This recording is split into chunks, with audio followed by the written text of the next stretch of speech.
தமிழ் சொந்தங்களுக்கு உங்கள் அன்பு சகோதரன் அண்ணாமலை என்னுடைய வணக்கத்தை தெரிவித்துக் கொள்கின்றேன்.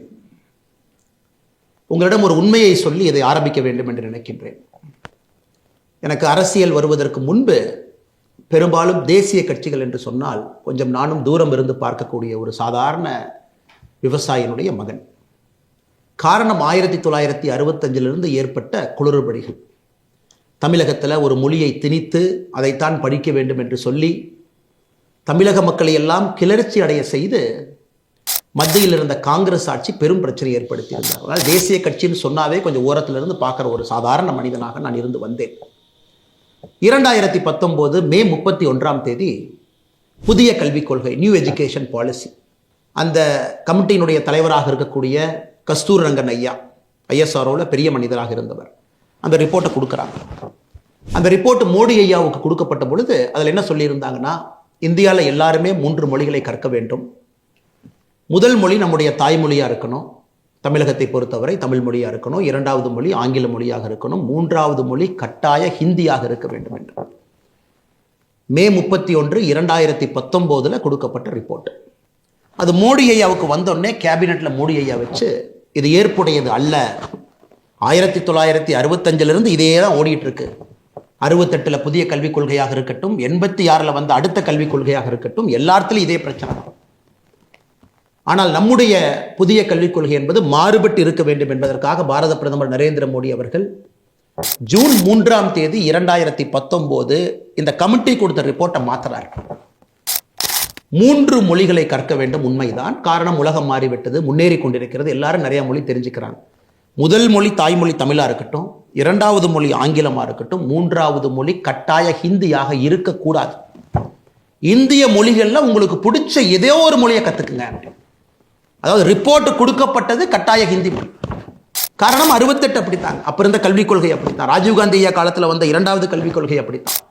ஆனால் மோடி அவர்கள் அதை மாற்றி 3 மொழி கற்றுக்குங்க, தமிழ் மொழி கற்றுக்குங்க, ஆங்கில மொழி கற்றுக்குங்க, பிடிச்ச ஒரு இந்தி மொழியை கற்றுக்குங்க, மலையாளம் கற்றுக்குங்க, தெலுங்கு கற்றுக்குங்க, கன்னடம் கற்றுக்குங்க, எந்த மொழி பிடிக்குதோ, ஹிந்தி பிடிக்குதோ அதையும் கற்றுக்குங்க என்று சொல்லித்தான் இது வெளியே வந்துச்சு. என்னுள்ள அது தனிப்பட்ட முறையில் ஒரு பெரிய ஒரு மாற்றத்தை ஏற்படுத்தியது.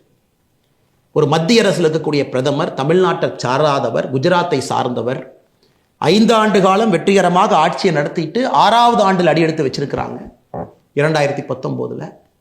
அந்த மனிதர் எந்த அளவுக்கு யோசிக்கிறாருன்னா, ஹிந்தி தெரியாத மாநிலங்கள் எப்படி யோசிப்பாங்கிறது ஒரு பிரதமர் யோசிச்சு கொண்டு வர்றார். என்னை பிஜேபியில் இழுத்து என்னை ஒரு தொண்டனாக நான் இணைத்து கொண்டதற்கு பல காரணங்கள் இருந்தாலும் கூட இது ஒரு முக்கிய காரணம் என்னுடைய தாய்மொழி தமிழ் மொழிக்கு மோடி ஐயா மரியாதை கொடுத்திருக்கிறாங்க என்பது மிக முக்கியமான ஒரு காரணம். என்னை போல லட்சக்கணக்கான தொண்டர்கள், இளைஞர்கள், சகோதரிகள் எல்லாம் பாரதிய ஜனதா கட்சி இணைந்து கொண்டிருக்கின்றார்கள். காரணம், ஒரு தேசிய கட்சியாக இருந்தாலும் மாநில நலனை முன்னிறுத்தி அரசியல் செய்ய முடியும், ஆட்சி செய்ய முடியும் என்பதை 11 ஆண்டு காலமாக தொடர்ந்து நம்முடைய பாரத பிரதமர் நரேந்திர மோடி அவர்கள் நமக்கு காண்பித்துக் கொண்டிருக்கின்றார்.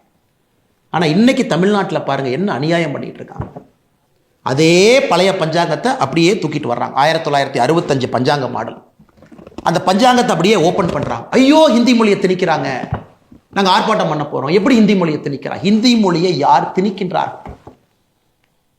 3 மொழி படிக்க வேண்டும். காரணம், உலகம் ஃபுல்லா படிக்கிறாங்க. தமிழ்நாட்டினுடைய ஸ்டாட்டிஸ்டிக்ஸை பாருங்க ஐயா.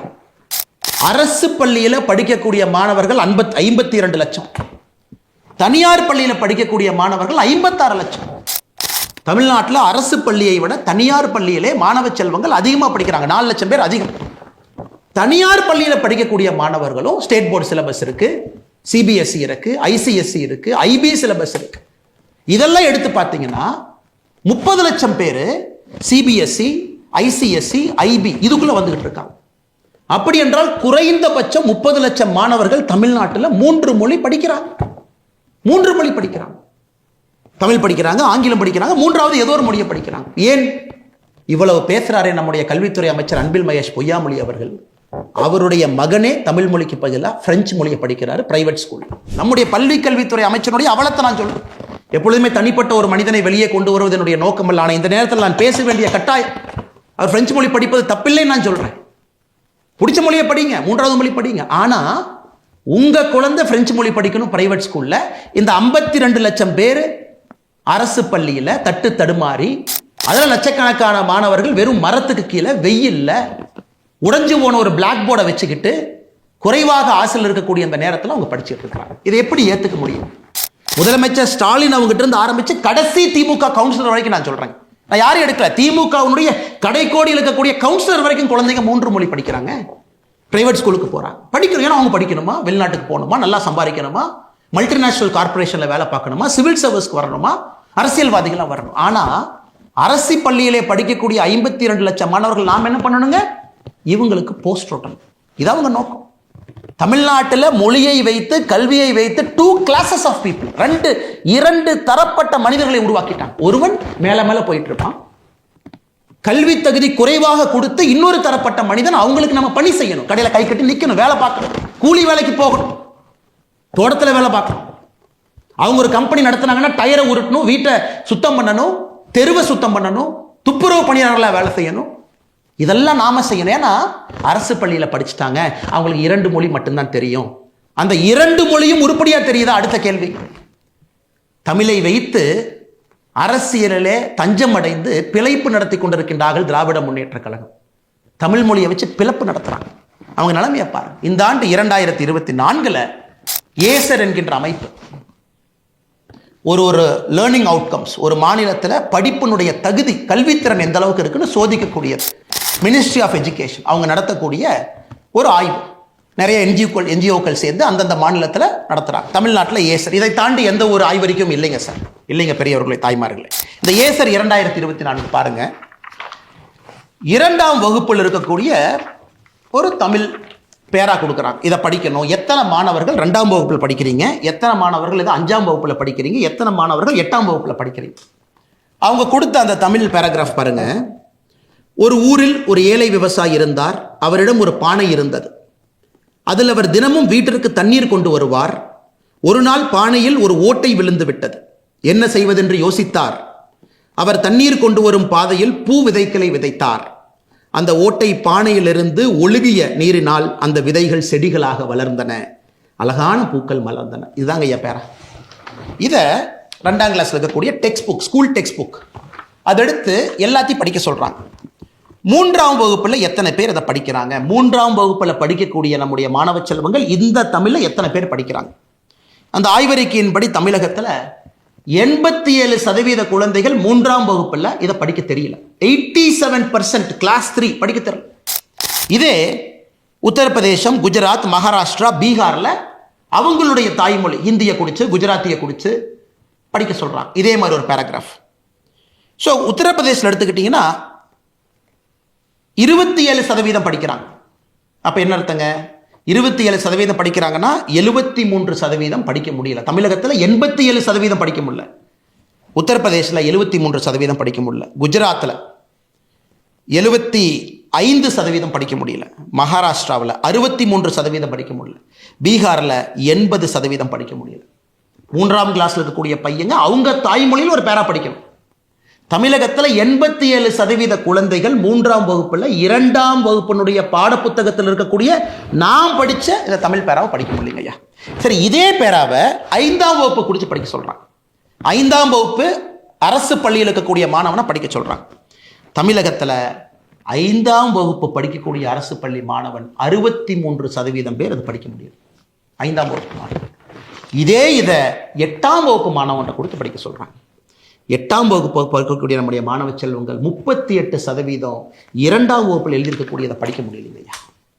இதான் நீங்க தமிழை வளர்த்துற லட்சணமா? இருமொழி கொள்கை தோல்வி அடைந்து விட்டது நீங்க ஒத்துக்க மாட்டீங்களா? இருமொழி கொள்கையில ஜெயிச்சவை யாரு? திமுக காரன். ஜெயிச்சவை யாரு? திமுக கட்சியில் இருக்கக்கூடிய கவுன்சிலர்ல இருந்து முதலமைச்சர் வரைக்கும் நீங்க ஜெயிச்சிட்டீங்க ஐயா. நீங்க நல்லா ஜெயிச்சிட்டீங்க. உங்க குழந்தைகள் எல்லாம் தனியார் பள்ளி 56 லட்சம் பேர்த்துல எங்கேயோ ஒருத்தரா இருக்கிறாங்க. பிரெஞ்சு, ஜெர்மன், டச் எல்லாம் படிக்கிறாங்க ஐயா. சென்னையில் டச் எல்லாம் இருக்கு. டச்சு மொழியில் படிக்கிறாங்க. அரசு பள்ளியில் இருக்கிறவங்க மேல வரக்கூடாது. they are a class of people who have to work for this particular class. Karl Marx எப்பவோ சொன்னது தமிழகத்தில் மாத்தி எப்படி இருக்கு பாருங்க. ஒரு தலைப்பட்ட சமுதாயம் மேல் நோக்கி செல்லும், கல்வித்திறன் குறைவாக கொடுக்கப்பட்டு வளர்க்கப்பட்ட சமுதாயம் அவர்களுக்கு ஊழியம் செய்வதற்காக கீழ் நோக்கி செல்லும் அப்படிங்கிறத தமிழ்நாட்டை தவிர எங்கேயுமே உதாரணம் இல்லை. முதலமைச்சர் வெட்கப்பட வேண்டும். ஒரு பொய்யை சொல்லி பிழைப்பு நடத்தக்கூடிய முதலமைச்சர் வெட்கப்படும். ஹிந்தியை கொண்டு வருகின்றோம் என்று யார் சொன்னாங்க? பிரதமர் மோடி அவர்கள் ஹிந்தியை கொண்டு வர மாட்டோம் என்று சொன்ன பிரதமர் அவர்கள். நீங்க காங்கிரஸோட கூட்டணி 2004 14, அப்ப இந்தியாவுடைய கல்விக் கொள்கை எப்படிங்க இருந்துச்சு? இந்தி 3வது கட்டாய மொழியா இருந்துச்சு. 2019 ஜூன் 3ஆம் தேதியிலிருந்து பிரதமர் அவர்கள் வரைவறிக்கையை மாற்றிய பிறகு கம்பல்சரி ஹிந்தி கிடையாது, 3 மொழி படிங்க, பிடிச்சத 3வது மொழி. எனக்கு இதை வச்சு அரசியல் கட்சி எப்படியெல்லாம் வியாபாரம் பண்றாங்க பாருங்க. என் கையில் ஒன்று இருக்கு பாருங்க ஐயா. பேரறிஞர் அண்ணாதுரை ஐயா அவர்கள் 1967 ஏப்ரல் மாசத்துல கணையாளி அப்படிங்கிற நம்முடைய தமிழ் பத்திரிகைக்கு பேட்டி கொடுக்குறாங்க. தமிழகத்திலே நாங்கள் மும்மொழி கொள்கையை ஏற்றுக்கொள்கின்றோம். எப்பொழுது என்றால் இந்தியாவில் இருக்கக்கூடிய மற்ற மாநிலங்களும் மும்மொழி கொள்கையை ஏற்றுக்கொள்ளும் பொழுது நாங்களும் ஏற்றுக்கொள்கின்றோம். இது யார் சொல்றாங்க? பேரறிஞர் அண்ணாதுரை ஐயா சொல்றாங்க. இன்னைக்கு இந்தியாவில் பக்கத்து மாநிலம் கேரளாக்கு போங்க ஐயா, 6வதுலேருந்து 12வது வரைக்கும் ICT syllabus, computer syllabus, Tamil text book இருக்கு, மலையாளம் இருக்கு, இங்கிலீஷ் இருக்கு, தமிழ் இருக்கு, பக்கத்தில் முன்னேறிட்டு இருக்காங்க. ஏன் கோபத்தோடு பேசுகின்றேன், ஏன் ஆற்றாமையோடு பேசுகின்றேன்னா இந்த மாணவ செல்வங்களுடைய வாழ்க்கையை கூட போட்டுட்டு இருக்கிறீங்க. அவங்கள மேலே வருவதற்கு வாய்ப்பே இல்லாம மேல ஒரு ஏணி கொடுத்தா தாங்க ஏறுவாங்க, கயிறு போட்டா தாங்க பிடிச்சி ஏறுவாங்க. அரசு பள்ளியில் தள்ளி விட்டுட்டு ஏணியும் கொடுக்க வேண்டாம், கயிறும் கொடுக்க வேண்டாம், இவங்க யாருக்கோ கூலிகளாக கொத்தடிமைகளாக வேலை செய்ய வேண்டும் என்று நினைத்தால் அதை இந்த அண்ணாமலை எதிர்ப்பான், தமிழக பாரதிய ஜனதா கட்சி எதிர்க்கும், எல்லோரும் எதிர்ப்போம். அதில் எந்த மாற்று கருத்து வேண்டாங்க. அண்ணன் சீமான் அவர் வரி கொடுக்க வேண்டாமா? வரி அவர் சொல்றார். 2016 அண்ணன் சீமான் அவருடைய தேர்தல் அறிக்கையை பாருங்க. கல்விக் கொள்கையை பத்தி சீமான் பேசுறாங்க. மொழிக் கொள்கை எப்படி இருக்கணுமா? சீமான் அவர்கள் சொல்றாரு, பயிற்று மொழியாக தமிழ் இருக்கணுமா, கட்டாய பாடமொழியாக ஆங்கிலம் இருக்கணுமா, விருப்ப மொழியாக ஹிந்தி உட்பட உலகத்தில் உள்ள எல்லா மொழிகள் இருக்கணுமா. புதிய கல்விக் கொள்கைக்கும் அண்ணன் சீமான் அவர்கள் கொடுத்திருக்கக்கூடிய தேர்தல் அறிக்கைக்கும் என்னங்கய்யா வித்தியாசம்? என்ன வித்தியாசம்? இதை பாருங்க, என்ன வித்தியாசம்? புதிய கல்விக் கொள்கை அதே சொல்றோம், பயிற்று மொழி 5ஆம் கிளாஸ் வரைக்கும் தமிழ் மொழியில மட்டும்தான் படிக்கணும். இது நீங்களே செய்யலீங்களே. அண்ணாதுரை ஐயா செஞ்சாங்களா? செய்யல. கருணாநிதி ஐயா செஞ்சாங்களா? செய்யல. ஸ்டாலின் ஐயா நீங்க செஞ்சீங்களா? செய்யல. மோடி ஐயா செஞ்சிருக்காரு. புதிய கல்விக் கொள்கையில் யாராக இருந்தாலும், என் மகன் உங்கள் மகன் யாராக இருந்தாலும் எல்லோரும் 5ஆம் கிளாஸ் வரைக்கும் தமிழ் மொழியில தான் படிக்கணும். பிசிக்ஸ் தமிழ் மொழியில படிங்க, கெமிஸ்ட்ரி தமிழ் மொழியில படிங்க, எல்லாம் தமிழ் மொழி தான். 5ஆம் வகுப்பிலிருந்து 8ஆம் வகுப்பு வரை தமிழ் மொழியிலே படிப்பதற்கு முயற்சி செய்யப்படும். புஷ் கொடுக்குறாங்க, இங்கேயும் படிக்க வைங்க. அதுக்கப்புறம் அது ஆங்கிலமா மாறலாம். ஆனால் 5th வரைக்கும் ஃபவுண்டேஷனல் லிட்ரஸி, அடிப்படை கல்வித்திறன் என்பது தமிழ் மொழியில தான் இருக்கும். இதை நீங்களே செய்யல. எதுக்கு புதிய கல்விக் கொள்கை எதிர்க்கிறீங்க? எதுக்கு இந்த டிராமா போடுறீங்க? அண்ணன் சீமான் அவர்கள் உங்க தேர்தல் வாக்குறுதியில் சொன்னதான் நாங்க சொல்லியிருக்கோம். பயிற்று மொழி தமிழ் 5ஆம் வகுப்பு வரை, கட்டாய பாடமொழி ஆங்கிலம் 5ஆம் வகுப்புக்கு மேல வேணுமா வச்சுக்கங்க. நீங்க சொன்னதை தாண்டி நாங்க போறோம். நீங்களும் தமிழ் தேசியம் பேசுறீங்களே, தமிழ் தேசியம் சொன்னதை தாண்டி தேசியம் நாங்கள் பேசுகின்றோம் என்று. அதுக்கப்புறம் என்ன? விருப்ப மொழி, அதான் சொல்றோம் விருப்ப மொழி. 3வது மொழிங்கிறது விருப்ப மொழி. ஒரு சப்ஜெக்ட் எடுத்துக்கங்க, ஒரே சப்ஜெக்ட். மலையாளமா, மலையாளம் லாங்குவேஜ் 1 சப்ஜெக்ட். தெலுங்கா, தெலுங்கு லாங்குவேஜ் 1 சப்ஜெக்ட். ஹிந்தியா, ஹிந்தி லாங்குவேஜ் 1 சப்ஜெக்ட். அது விருப்ப மொழி. அதில் படிக்க மாட்டீங்க. 3வது மொழி என்பது ஒரு சப்ஜெக்ட் இருக்கும். எப்படி அன்பில் மகேஷ் பொய்யாமலை அவருடைய மகன் பிரெஞ்சு எடுத்து படிக்கிறாரோ, தமிழ்நாடு பள்ளி கல்வித்துறை அமைச்சர் பிரெஞ்சு எடுத்து படிக்கிறாரோ, அது மாதிரிங்க ஐயா. எத்தனை நாளைக்கு பொய்யை சொல்லி பிளப்பு நடத்தி மக்களை தீக்குளிக்க வச்சு அவங்கள சாவடிச்சு போஸ்டர் ஓட்டுறக்கும், கோந்து எடுத்துட்டு போறக்கும், தோட்டத்தில் வேலை செய்யறக்கும், நீங்க போடுற பிச்சை காசை வாங்குறக்கும், கியூல நிக்க வைக்கிறக்கும் எத்தனை நாளைக்கு அந்த பொழப்பு நடத்துவீங்க? அதனால் நாங்க சவால் விடுறோம். எல்லாரும் ஒரு பக்கம் நில்லுங்க. பாரதிய ஜனதா கட்சி நாங்கள் ஒரு பக்கம் நிற்கின்றோம். எல்லாம் நில்லுங்கய்யா, எல்லாம் நில்லுங்க. ஆண்ட கட்சிகள், ஆண்டு கொண்டிருக்கக்கூடிய கட்சிகள், ஆள நினைக்கக்கூடிய கட்சிகள், புது கட்சிகள் எல்லாம் நில்லுங்க. பாரதிய ஜனதா கட்சி தனித்து நாங்கள் ஒரு பக்கம் நிற்கிறோம், தமிழக மக்கள் பக்கம் நிற்கிறோம். எங்களுக்கு 3 மொழி வேண்டும், 4 மொழியும் வேண்டும், 5 மொழியும் வேண்டும். ஆனா அரசு பள்ளியிலே படிக்கக்கூடிய 52 லட்சம் மாணவர்களுக்கு மட்டும் ஏன் 2 மொழி? 56 லட்சம் தனியார் பள்ளிக்கூட குழந்தைகளுக்கு, அதுல 30 லட்சம் பேர் சிபிஎஸ்இ, ஐசிஎஸ்இ, ஐபி, இவங்களுக்கெல்லாம் ஆல்ரெடி 3 மொழி படிக்கிறாங்க. என்னங்க ஐயா நியாயம்?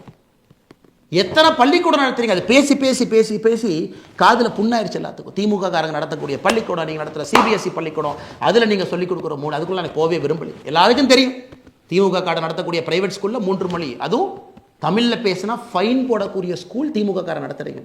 இங்கிலீஷ்ல தான் பேசணும், அப்பதான் உங்களை பெரிய ஆட்களா வருவாங்க.